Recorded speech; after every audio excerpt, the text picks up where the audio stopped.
उत्तर प्रदेश माध्यमिक शिक्षा परिषद कक्षा 9 विषय हिंदी के संस्कृत भाग का छठा पाठ प्रस्तुत है। इसका शीर्षक है परमहंसः रामकृष्णः। इसमें रामकृष्ण परमहंस का परिचय वर्णित है। रामकृष्णः एका विलक्षणः महापुरुषः अभवत्। रामकृष्ण एक विलक्षण महापुरुष हुए हैं।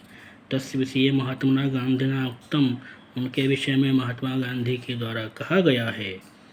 परमहंसस्य रामकृष्णस्य जीवनचरितं धर्माचरणस्य प्रायोगिकं विवरणं विद्यते।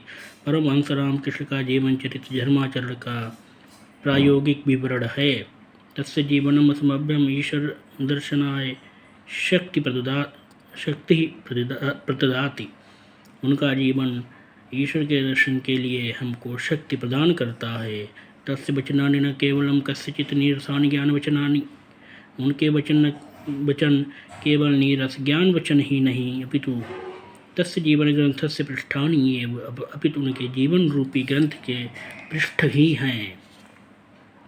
तस्य जीवनम् अहिंसायाः मूर्तिमान पाठः विद्यते। उनका जीवन अहिंसा का साकार पाठ है। स्वामिनः रामकृष्णस्य जन्म बंगेषु हुगली प्रदेशस्य कामारपुकुर स्थाने। स्वामी रामकृष्ण परमहंस का जन्म बंगाल के हुगली प्रदेश के कामारपुकुर नामक स्थान पर षट्त्रिंशत् अधिकतमे अष्टादशतमे ख्रीष्टाब्दे 1836 ईस्वी में अभवत हुआ था। तस्य पितरौ परम धार्मिकौ आस्ताम्। उनके माता पिता परम धार्मिक थे। बाल्यकालादेव रामकृष्णः अद्भुतं चरित्रम् अदर्शयत्। बाल्यकाल से ही रामकृष्ण ने अद्भुत चरित्र प्रदर्शित किया था। तदानीम एव ईश्वरे तस्य साजा निष्ठा जायत। उसी समय ईश्वर में उनकी स्वाभाविक निष्ठा उत्पन्न हो गई। ईश्वरस्य आराधन अवसरे सह साजे समाधौ अतिष्ठत। ईश्वर की पूजा के समय वह स्वाभाविक रूप से ही समाधिस्थ हो जाते थे। परम सिद्धो अपि सह सिद्धि नाम प्रदर्शनम नोचितम अमन्यत।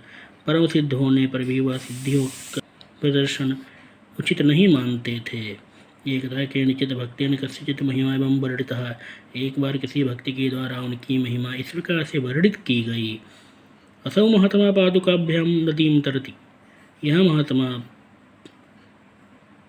पादुकाओं से ही नदी को पार करते हैं। इति महतो विशेष विषय। यह बहुत ही आश्चर्यजनक विषय है।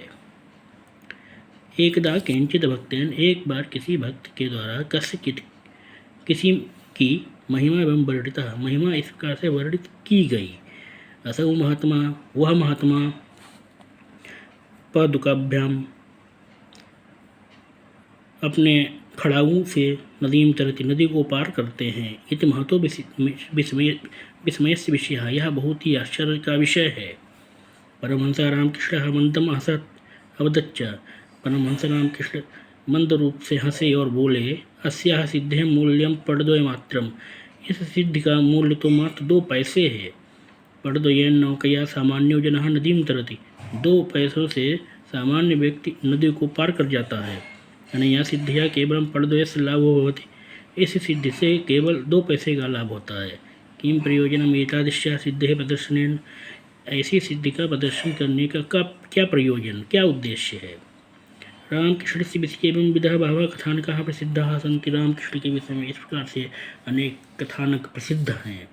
आजीवनम सह आत्मचिंतने निरतः आसीत्। वह आजीवन आत्मचिंतन में संलग्न थे या संलग्न रहे। अस्मिन् विषये तस्य अनेके अनुभवाः लोके प्रसिद्धाः। इस विषय में उनके अनेक अनुभव लोक प्रसिद्ध हैं।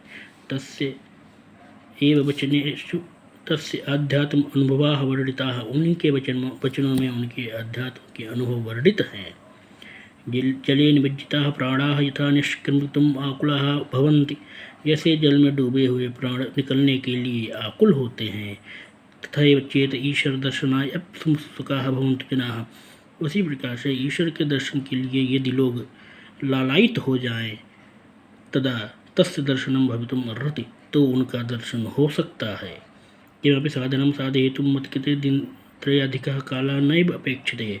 किसी भी साधने के लिए मुझको 2-3 दिन से अधिक का समय नहीं लगना चाहिए, नहीं लगता है। न हम वांछाम भौतिक सुखप्रदाम विद्याम, मैं भौतिक सुखप्रदात्री विद्या को नहीं चाहता हूँ। हम तो ताम विद्याम वांछामि, मैं तो उस विद्या को चाहता हूँ। यथा हृदय ज्ञानस्य उदयो भवति, जिससे हृदय में ज्ञान का उदय होता है। अयम महापुरुषः स्वकीयेन योग्याभ्यास बलेनैव एतावान् महान् संजातः, यह महापुरुष अपने योग अभ्यास के बल से ही इतने महान हुए हैं। स ईदृशः विवेकी शुद्ध चित्तश्च आसीत्, वह इतने विवेकी और शुद्ध चित्त थे यत् कि तस्य कृते मानवकृताः विभेदाः निर्मूलाः जायन्त, कि उनके लिए मानव द्वारा बनाए गए भेद निराधार हो गए हैं। स्वकीयेन आचरणेन एव तेन सर्वं साधितम्, अपने आचरण से ही उन्होंने सब कुछ साध लिया है, सब कुछ प्राप्त कर लिया है। विश्वतः स्वामी विवेकानंद असीम महाभागस्य शिष्यः आसीत्, विश्वविख्यात स्वामी विवेकानंद इन्हीं महानुभावों के शिष्य थे। ते न केवलं भारतवर्षे, उनके द्वारा न केवल भारतवर्ष में अपितु पाश्चात्य देशेषु अपितु पाश्चात्य देशों में भी व्यापकस्य मानव धर्मस्य डंडीम घोषः कृतः, व्यापक मानव धर्म का डंडीम घोष किया गया, अर्थात डंकी की चोट पर मानव धर्म की घोषणा की गई। तेन अन्यश्च शिष्यैः जनानां कल्याणार्थं सह स्थाने स्थाने रामकृष्णदेवाश्रमः स्थापिताः। उनके तथा उनके अन्य शिष्यों के द्वारा लोगों के कल्याण के लिए स्थान स्थान पर रामकृष्ण सेवाश्रम स्थापित किए गए हैं। ईश्वर अनुभव दुखितानां जनानां सेवया पुष्यति, ईश्वर का अनुभव दुखी लोगों की सेवा से पुष्ट होता है, सिद्ध होता है। इत रामकृष्ण महान संदेश, रामकृष्ण का ऐसा यह महान संदेश है।